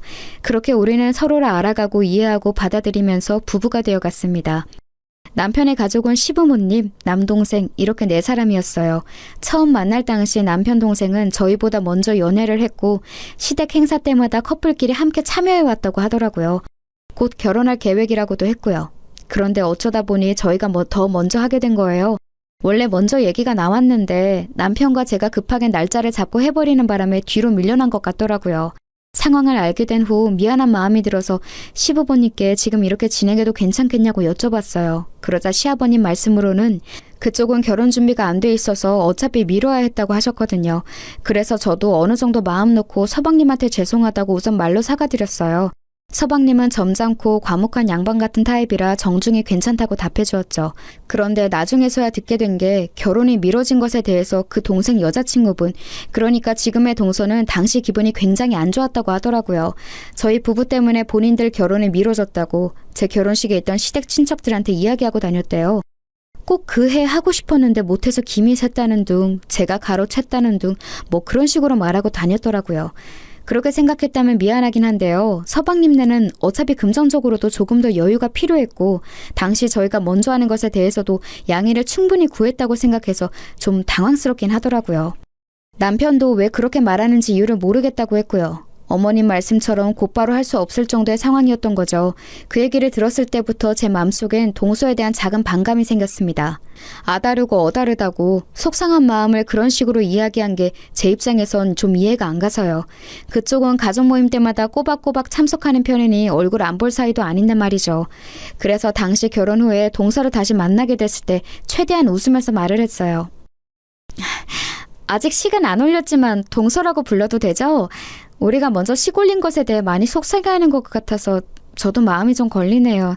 그런 생각이 있었다면 먼저 우리한테 말해줘도 됐을 텐데 그땐 별말 없이 지나갔는데 이제 와서 자꾸 안 좋은 말이 퍼지니까 그건 또 그거 나름대로 곤란하더라고요. 제 말이 무슨 뜻인지 알죠?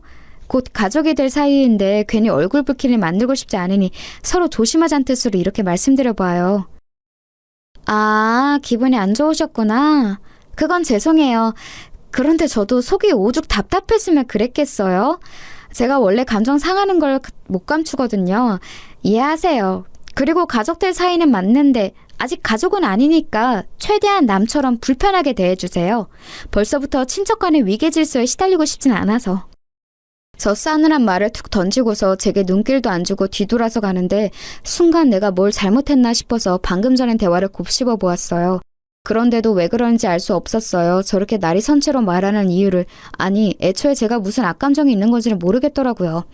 당장 쫓아가 방금 무슨 뜻이냐고 묻고 싶었는데 거실에 어른들이 계셔서 묻지 못했어요. 그날 속이 답답해서 잠이 안 오더군요. 남편한테 얘기해볼까 했지만 이건 저랑 동서 문제 같아서 따로 말하진 않았습니다.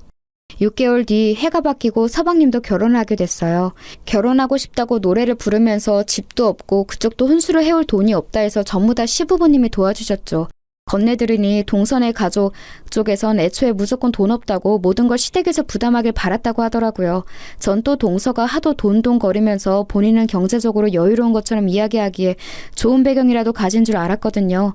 개인 가정사로 추하게 욕하고 싶은 마음 없지만 동서 일이라고 하니까 왠지 저도 더 예민하게 받아들여지더라고요.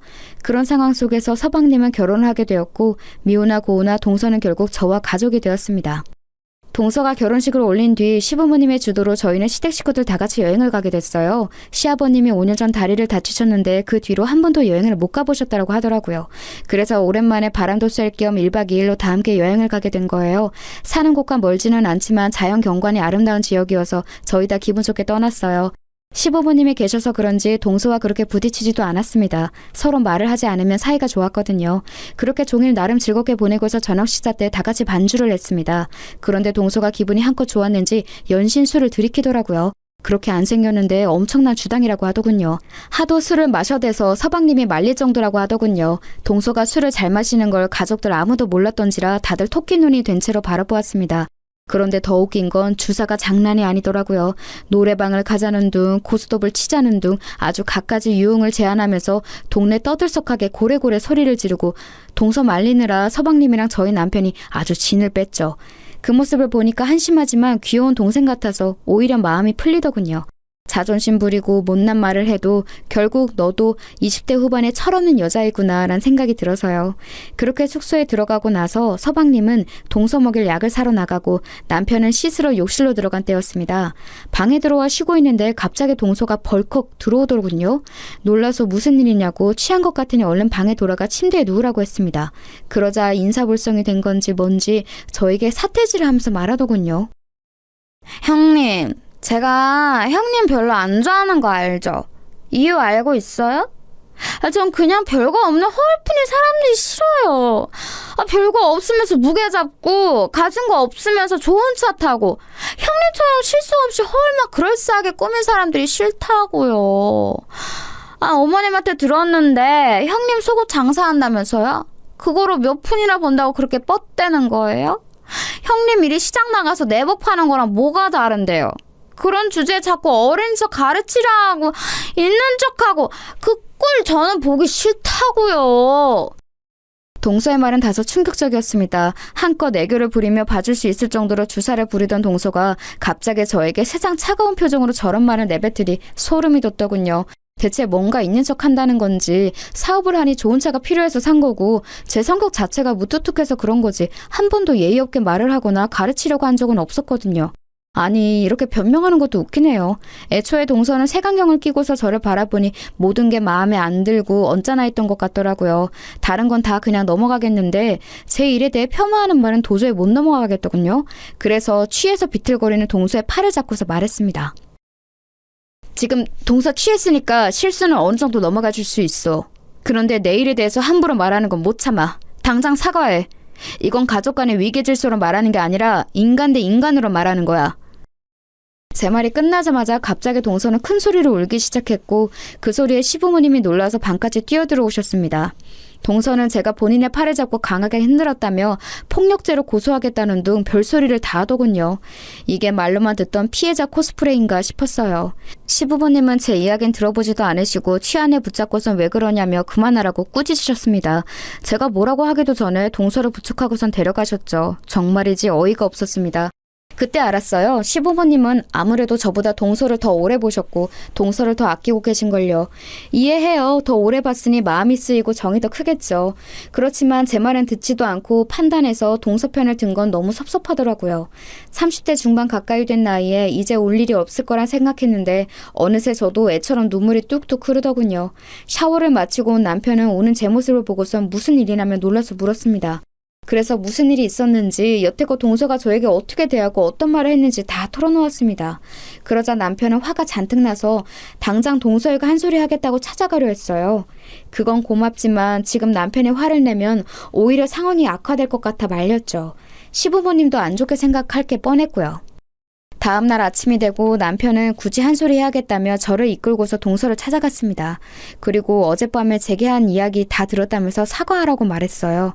그러자 동서는 아무것도 모른다는 눈으로 취해서 기억이 안 난다며 자기가 만약 그랬다면 많이 취해서 그런 거니 용서해달라고 하더군요. 남편도 어이가 없다는 듯 저를 쳐다보며 웃었고 저도 기가 차서 웃음이 절로 나왔습니다. 제게 한 폭언을 사과하는 게 아니라 본인이 취한 것에 대해 사과를 하더라니까요. 그 옆에 있던 서방님도 동서의 말을 거들면서 형이랑 형수가 좀 이해해달라. 이 사람이 원래 주정이 좀 심한 편이다 라고 말했습니다. 저는 동서의 눈을 똑바로 쳐다보고선 그런 술주정이면 언젠가 크게 사단이 날 것 같으니 어서 고치라고 말했어요. 주사라고 모든 게 용서되는 게 아니라고 덧붙이면서요. 애써 안으로 화를 사기는 동서의 표정을 보고선 저도 남편을 이끌고 그 자리를 벗어났죠. 그런데 제겐 차라리 잘된 일이었어요. 저는 그동안 제가 동서한테 잘못한 게 있어서 저를 싫어하나 싶었거든요. 그런데 그게 아니라 단순히 제가 눈꼴 시려서 싫어한 거였으니 오히려 잘됐다 싶었습니다. 제가 신경 쓸 가치가 없는 사람이란 걸 알았으니까요. 그렇게 몇 달이 지나고 친정엄마의 생일을 맞이해서 안마 의자를 선물로 드렸습니다. 요새 가장 좋은 모델로 해드렸더니 엄청 좋아하시더라고요. 그 모습을 보면서 이제 곧 시아버님도 생신이 다가오니 아버님 댁에도 안마 의자를 선물로 드리면 좋겠다는 생각이 들었습니다. 그래서 다음날 저녁 시댁에서 식사할 때 슬쩍 의사를 여쭤보았어요. 저의 친정어머니가 안마의자를 굉장히 마음에 들어 하시는데 어머님과 아버님은 그런 거 필요 없으시냐고요. 그러자 딱히 필요 없다고 하시더라고요. 생각해보니 서방님이 안마의자 판매 사업을 했었다는 게 생각나서 서방님 때문에 필요 없으시구나 깜빡했어요 라고 했습니다. 그러자 아버님이 한숨을 푹 내쉬시는데 어머님이 눈치를 주시더라고요. 뭔가 저희에게 말하지 않은 일이 있는 것 같았어요. 어쩐지 그날따라 표정이 너무 안 좋아서 무슨 일인가 싶어 여쭤보았습니다. 그러자 아버님이 한참을 망설이시다 결국 털어놓으셨죠. 이 나이 되니 바라는 거 없다. 무력도 없고 뭐 갖고 싶은 것도 없어. 그런데 지금 내 마음속에 가장 큰 걱정거리가 둘째네야. 둘째네가 식당을 차리고 싶다고 하더라고. 뭐 그간 모아둔 돈을 투자해서 지들끼리 알아서 차리겠다는데 난 그런 거 안 했으면 좋겠어. 느낌이 안 좋아. 둘째 성격에 장사가 잘 맞을 것 같지도 않고 새아가도 그냥 요즘 분위기에 휩쓸려 하고 싶다고 하는 것 같고 그냥 원래 하던 안마의자 일은 하지 갑자기 다 그만두고서 웬 장사바람에 든 건지. 듣자 하니 서방님이랑 동서가 한우 가게를 준비하고 있다는 겁니다. 그것도 꽤나 고급스러운 음식점으로요. 위에서 말한 것처럼 두 사람은 장사를 해본 적도 없어요. 게다가 동서는 여태껏 제대로 된 사회 경험이 전무한 백수와 마찬가지고요. 뭐 본인 말로는 블로거로 활동하고 있다고 하지만 수입이 들락날락해서 직업이라고 할 수는 없는 지경이라 하더라고요. 시댁이 결혼 자금을 대주면서 여유가 생긴 서방님이 그간 벌어둔 돈과 퇴직금, 가진 걸 전부 다 더해서 가게를 차릴 계획이었던 겁니다.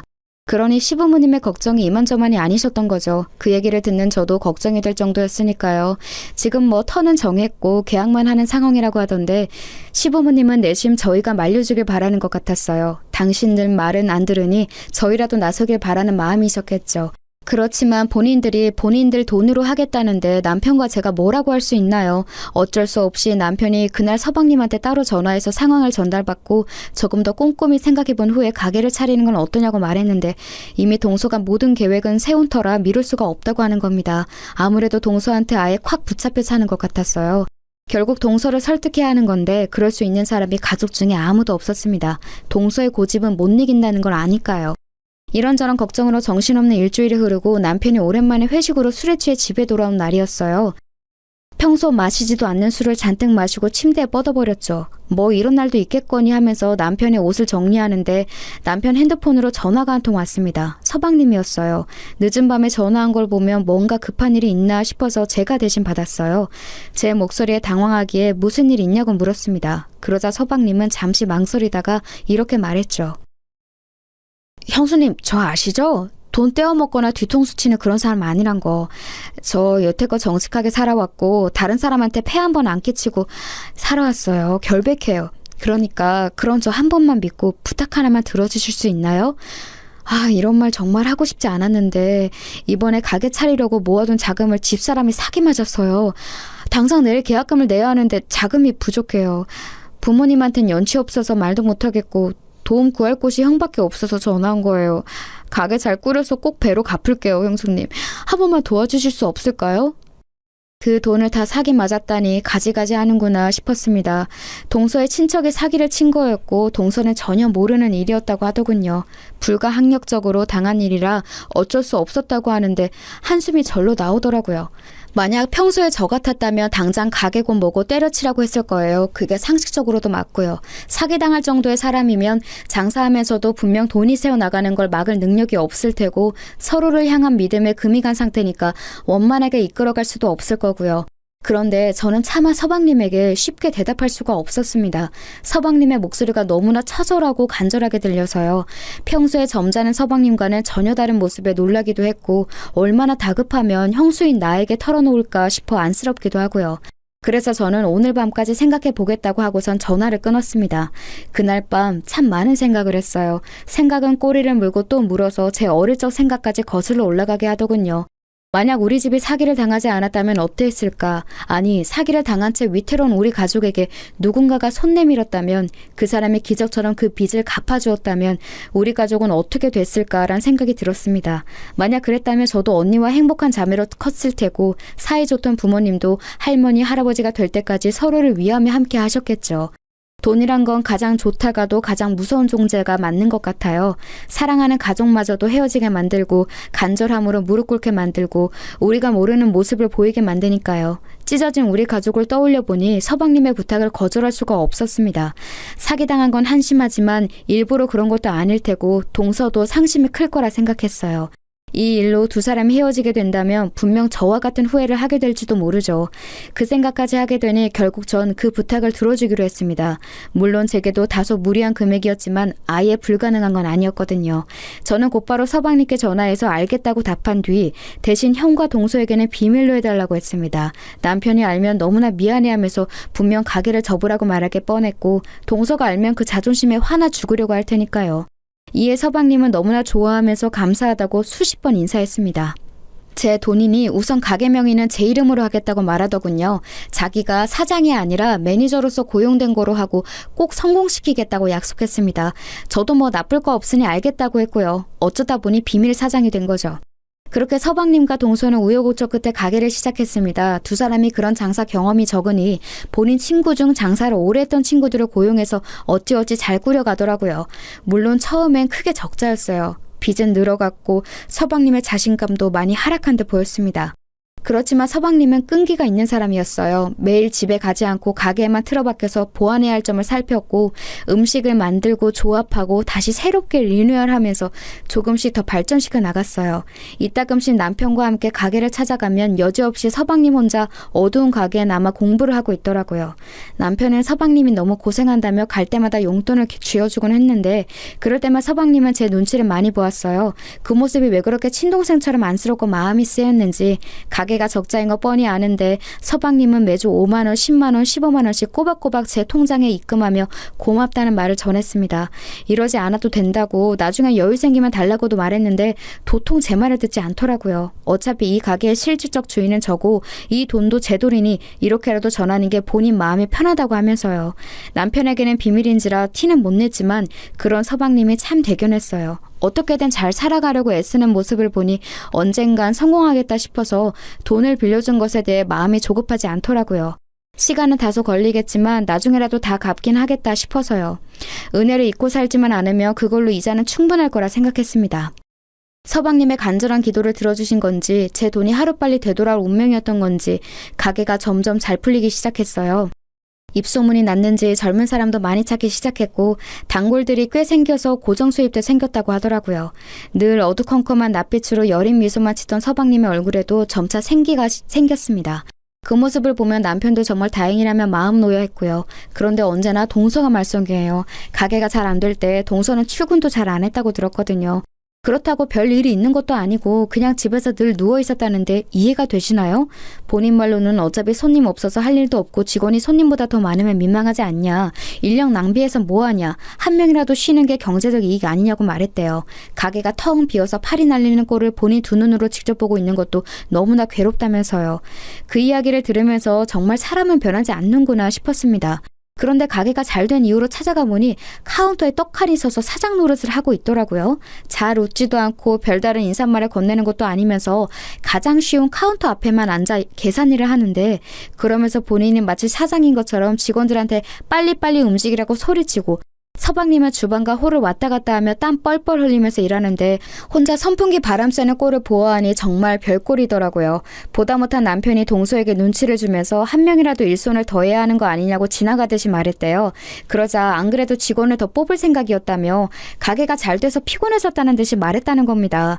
이쯤 되면 동서랑 결혼한 서방님은 무슨 생각이었는지 궁금해지더군요. 남편 말로는 둘도 우리 부부처럼 어릴 적부터 알던 사이여서 그냥 그 자체로 받아들인 채 사는 것 같다고 하더라고요.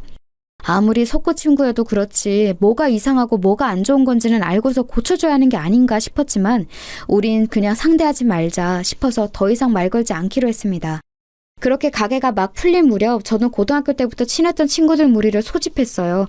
저까지 11명이나 되는 대규모 모임이었죠. 고향 친구들이다 보니 사는 곳도 가까워서 1년에 한 번은 꼭 주기적으로 만나왔거든요. 제겐 유일한 친구들이기도 해서 슬픈 일이나 화나는 일, 기쁜 일을 소소하게 나누고 마음을 나눠주는 소중한 가족과 마찬가지인 애들이었어요. 마침 때마다 만나는 시기가 다가왔고 이번엔 어디서 모일지 이야기를 나누고 있었습니다. 한 친구가 오랜만에 고기를 먹고 싶다기에 번뜩 서방님 가게가 떠올랐어요. 그래서 우리 서방님이 소고기집을 열었다고 하고 서비스 많이 달라고 할 테니 거기서 모이는 게 어떻겠냐고 물었습니다. 그러자 다들 흔쾌히 좋다고 말하며 오랜만에 배불리 먹고 큰돈 쓸 준비하겠다고 말해주더라고요. 말이라도 얼마나 고맙던지 그 자리에서 곧바로 서방님에게 연락해 저까지 11명 예약해달라고 했어요. 그러자 서방님은 또 수화기 너머로 연신 허리를 굽혀가며 고맙다고 말했고 서비스 무조건 많이 주겠다고 호언장담을 하시더군요. 그런데 우리가 가는 날 서방님은 다른 가게 답사차 출근을 안 한다고 하더라고요. 대신에 동서가 있으니 미리 말해두겠다고 하더라고요. 그 말을 듣자마자 어쩐지 불안감이 엄습했습니다. 잠시나마 약속을 취소하고 다른 날로 잡아야 하나 싶었어요. 하지만 다시 시간 맞추는 것도 힘들고 동서도 설마 본인 가게 음식 팔아주러 가는 건데 또 그렇게 안하무인으로 굴까 싶어서 약속을 취소하지 않고 알겠다 했습니다. 그런데 그게 화근이었어요. 정해진 약속날이 되고 저와 친구들은 들뜬 마음으로 가게를 찾았습니다. 그날은 평일 낮이라 사람들이 대체로 없을 때였어요. 일부러 친구들끼리 그 시간을 맞춰간 거였고요. 오늘 이 모임에 오려고 다들 반차와 연차까지 쓴지라 다들 신난 마음을 감추지 않았어요. 제 사정을 아직 모르는 친구들은 가게에 들어서자마자 문 앞에 서 있던 동서에게 반갑게 인사를 했습니다. 그런데 동서의 표정이 영 좋지 않더라고요. 다들 왜 그러지 하는 눈빛으로 저를 쳐다보았어요. 저는 그냥 빨리 들어가라고 고개짓했고요. 사람이 한 번에 많이 들어오고 반갑게 인사까지 하니 사람이라면 물론 당황할 수도 있죠. 그런데 그렇게 표정을 구길 필요까지 있나요? 저희가 일부러 말없이 찾아온 것도 아니고 당당히 예약해서 온 건데 저도 갑자기 기분이 상했지만 애써 티내지 않으려고 했어요. 그러자 동서가 가장 마지막으로 들어오던 저를 붙잡고 말했습니다. 형님, 굳이 남편 없는 날에 이렇게 사람들 거느리고 찾아온 이유가 뭐예요? 남편 없으면 일 빨리 정리할 사람 없는 거 모르세요? 저희 정신없이 일하는 모습을 보고 설마 골탕 먹이는 거라고 생각하는 건 아니죠? 동서, 말을 왜 그렇게 해? 너무 베베꼬여서 뭐라 할 말이 없네. 그런 거 아니니까 쓸데없는 착각하지 말고 기분 좋게 받아들여. 동서는 정말이지 어쩜 저렇게 다르게 생각할까 싶어요. 호의를 호의 그대로 받아들이지 못하는 정말이지 꽈배기 같은 인간이더라고요. 친구들 앞에서 얼굴 붉히기 싫어서 애써 호쾌한 척 넘겨버렸어요. 그때 초장을 잡아놨어야 했는데 말이에요. 저희는 메뉴판을 보면서 뭘 먹을지 이런저런 의견을 나누고 있었습니다. 그런데 사람이 많으니 다소 주문 시간이 길어지게 됐어요. 이 부분은 물론 좀 그럴 수 있긴 해요. 그렇지만 5분을 넘기지는 않았고 옆 테이블에 피해가 가지 않게 저희끼리 조용히 이야기 나눴거든요. 그런데 동서가 저 멀리서 저희를 째려보고 있더라고요. 그마저도 제 친구가 말해줘서 알았어요. 야, 니 동서 지금 우리 노래 보고 있는 거 아니야? 나 지금 얼굴 뚫어지는 줄 알았어. 저 정도면 뭔 악감정이 있는 거 아니야? 너 뭐 잘못했냐? 이젠 친구들도 알 정도니 저도 눈치가 보이더라고요. 대충 메뉴를 통일하고 얼른 주문해야겠다 싶었는데 그 순간 동서가 저에게 다가왔습니다. 그리고 평생 잊을 수 없는 그 말을 제기했죠. 형님, 지금 가게에 전세 낸 건가요? 아까부터 계속 그 테이블만 바라보고 있는 거 뻔히 알면서 이래놓고 주문 안 할 생각은 아니시죠? 아니, 그러고 보니 돈은 있어요? 저희 메뉴 다 값 나가는 건데 이렇게 꼼지락댈 거면 그냥 점심 특선이나 먹고 빨리 가세요. 지금 그 테이블 기다리느라 아무것도 못하고 서 있는 거 솔직히 시간 아깝거든요. 동서의 말에 한순간 가게 안에 찬물을 끼워준 듯 모든 테이블이 조용해졌습니다. 저는 뇌가 멈춰버린 듯 무슨 말을 해야 할지 몰랐어요. 친구들이 놀라서 저를 바라보니 그제야 정신이 들더군요. 지금 이 상황에서 싸우며 가게 소문만 안 좋게 날 것 같고 그렇다고 그냥 넘기는 것도 도저히 못하겠더라고요.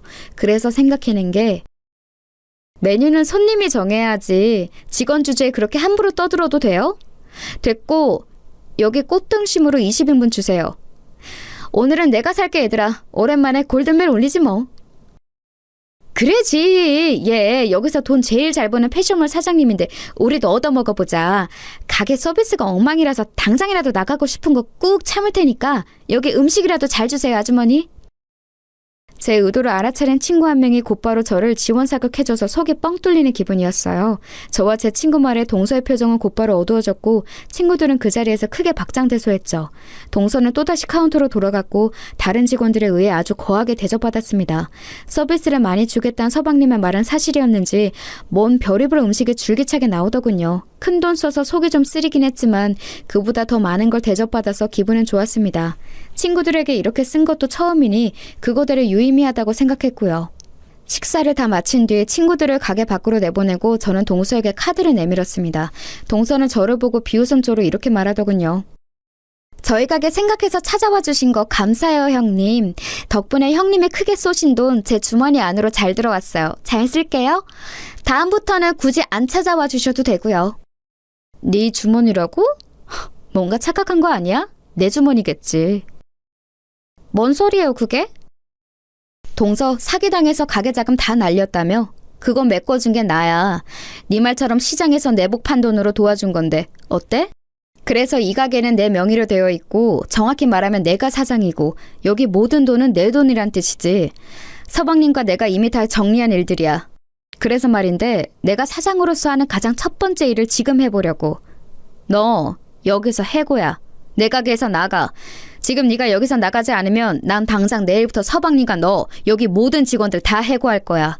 그래도 못하겠다면 네가 사기당해서 자금 다 날린 거 시부모님한테 말하거나 셋 중에 선택해. 지금 여기서 당장. 죄송해요 형님. 제가 오늘 너무 예민했어요. 요즘 가게 일로 너무 바빠서 좀 무리하게 군 것 같아요. 한 번만 용서해 주시면 안 돼요? 제가 원래 좀 제멋대로인 거 아시잖아요. 사실은 형님 오늘 찾아온 게 저한테 생색내려고 그러는 것 같아서 좀 기분이 안 좋았거든요. 아니, 제가 오해했던 거죠. 그래도 저 가게에서 진짜 열심히 일해왔어요. 남편한테 미안해서라도 그 도박빚 다 갚으려고 지금까지. 순간 동서의 입에서 도박빚이라는 말이 나왔어요. 저는 그게 무슨 말인지 곧바로 추궁했습니다. 끝까지 말 안 하려고 하기에 당장 말 안 하면 저번에 사기당한 거 직접 신고해 줄 겸 같이 경찰서로 가자고 했습니다. 그러자 저를 데리고 주방 뒤편으로 데려가더니 그곳에서 무릎을 꿇고 제발 못 들은 거로 해달라고 애원하기 시작했어요. 제가 계속해서 캐묻자 손을 벌벌 떨면서 그 자리에서 이실직고를 하더군요. 알고 보니 동서는 친척에게 사기를 당한 게 아니라 도박에 손을 대 돈을 잃은 거였습니다. 무려 가게 자본 전부를요. 대체 무슨 생각으로 서방님이 평생을 모은 그 돈으로 도박을 한 거냐고 물으니 자기는 잃을 줄 몰랐다고 하대요. 몇 배로 불려오면 장사가 잘 안 돼도 상관없을 테니까 조금이라도 더 여유롭게 하고 싶어서 손을 댄 거래요. 도박에 빠진 다른 친구가 돈을 따는 모습을 보고 별로 어려운 일도 아닌 것 같았다면서요. 그런데 처음에 돈을 잃고 나서 그 돈을 메꾸려고 남의 돈을 일부러 넣었고 그마저도 1차 다시 원상복구하려 돈을 넣고 잃고 다시 넣고 잃고 그 과정을 반복하다가 일주일 만에 억소리 나게 잃은 겁니다. 그래놓고 뻔뻔하게도 친척에게 사기를 당한 거라고 말하더군요. 기가 차서 웃음이 나왔습니다. 무슨 말을 해야 할지 몰라 어이없이 그냥 쳐다만 보는데 그걸 긍정적인 신호로 생각했는지 갑자기 일어나서 이렇게 말하더군요. 형님, 저 주사 심한 거 아시잖아요. 그날 취한 채로 손대서 그런 거예요. 만약 맨정신이었으면 아마 이런 일 절대 없었을 거라고요. 취한 제 잘못이지. 잘 되려고 한 게 잘못인 건 아니잖아요. 제가 이렇게 솔직히 다 털어놓았으니 한 번만 봐주세요. 우리 부부 도와주신 거 다 잘 되기를 바라고 해준 거잖아요. 이제 와서 형님이 남편한테 사실을 말하면 우리 곧바로 이혼하고 가정 다 무너지는 거예요. 그걸 바라는 건 아니잖아요. 그쵸? 어떻게 그렇게 교묘하게 제 약점을 건드리는 건지 가정이 무너진다는 말에 저는 또다시 제 가족이 생각나서 멈칫했습니다. 하지만 더 이상 그 말을 제 약점으로 두기 싫었어요. 가정이 무너지는 건 가슴 아픈 일이지만 때로는 무너져야 더 견고한 성을 쌓을 수 있기도 하니까요. 이건 제가 무너뜨리는 모내 성이 아니라 언젠가는 무너져야 할 성이란 생각이 들었습니다. 저는 그 자리에서 빠져나와 동서를 안에 두고 문을 닫아버렸습니다. 그리고 곧바로 서방님에게 전화를 걸었어요. 서방님이 받자마자 저는 동서가 한 말 전부를 고스란히 전했죠. 밖에 있는 동서가 이 얘기를 듣고 미친 듯이 문을 두드렸지만 저는 있는 힘껏 막았습니다. 더 이상 이 사람을 가족으로 받아들여선 안 되고 이문처럼 선을 그어야 한다는 생각으로 완강했거든요. 이 모든 이야기를 전해들은 서방님은 놀란 듯 잠깐 동안 말이 없다가 알겠다고 전화를 끊었죠. 저는 그 후에야 문을 열어주었고 동서는 미친 듯이 제 옷을 잡고 흔들면서 욕설을 퍼부었어요. 전 남은 힘을 끌어모아 동서의 뺨을 때렸습니다. 너 같은 인간이랑 함께 할 바엔 차라리 무너지는 게 나아. 서방님은 혼자서 다시 일어설 수 있는 사람이니까. 난 네가 말한 그딴 쓸데없는 걱정 안 해. 그리고 이제 가족도 뭣도 아닌 남이니까 마지막으로 충고할게. 그 망할 주사 고쳐. 이미 이사단이 났지만. 그 말을 하고선 저는 고래고래 소리를 지르는 동서를 두고서 가게를 빠져나왔습니다. 그 후의 일은 굳이 말하지 않아도 대충 짐작이 가실 거예요. 동서가 도박에 손댔고 그로 인해 모든 돈을 잃은 걸 시댁 식구가 모두가 알게 됐어요. 서방님이 모두가 모인 자리에서 이 사실을 밝혔고 동서와 이혼하겠다고 선언했거든요. 잃은 돈을 법적으로 돌려받으라는 시아버님의 말씀에 서방님은 자신이 배우자를 잘못 선택한 죗값이라고 생각하며 살겠다 했습니다. 결국 서방님은 그렇게 이혼을 하게 됐죠. 옛 동서는 끝까지 이혼 못한다고 버텼다는데 동서의 잘못으로 헤어진 거니 버린다고 될 일이 처음부터 아니었죠. 애초에 가져온 게 없으니 한 푼도 못 받고 뭐 하나 건지지도 못하고 몸만 쫓겨났다네요. 저도 그 후로 한 번도 동서를 못 봤어요. 서방님에겐 몇 번이나 연락이 오고 매일 집 앞으로 찾아왔다는데 그걸 모두 완강히 외면한 서방님이 대단하다고 생각했어요. 아마 자신을 속인 것과 지금까지 한 행동에 대해서 큰 충격을 받았으니 심적으로 많이 힘들었겠지만 늘 그랬듯 꿋꿋하게 이겨낼 거라 믿어요. 그럴 수 있게 남편이 옆에서 아주 잘 돕고 있습니다. 퇴근 후에 가게를 찾아가 서방님 일을 돕고 있거든요. 우애 좋은 형제로 소문날 정도니 말 다 했죠. 가게는 여전히 서방님이 운영하고 있어요. 장사가 잘 되고 있어서 아무래도 사장님은 서방님이 하는 게 맞을 것 같더라고요. 지금도 여전히 매주 제게 돈을 보내오는데 금액이 점점 커지는 걸 보니 서방님이 멋지게 자립할 날도 얼마 안 남은 거겠죠. 부디 행복해지면 좋겠어요. 착한 사람은 복을 얻어야 하는 게 이 세상에서 가장 당연한 이치잖아요. 제가 아는 사람 중에 가장 정직하고 바른 청년이니까 바라는 대로 이루어졌으면 좋겠다고 오늘도 조용히 기도해 봅니다. 이 어이없고도 웃음이 나오는 사연을 따뜻하고 다정하게 들어주셔서 감사합니다. 좋은 하루 보내시길 바랄게요.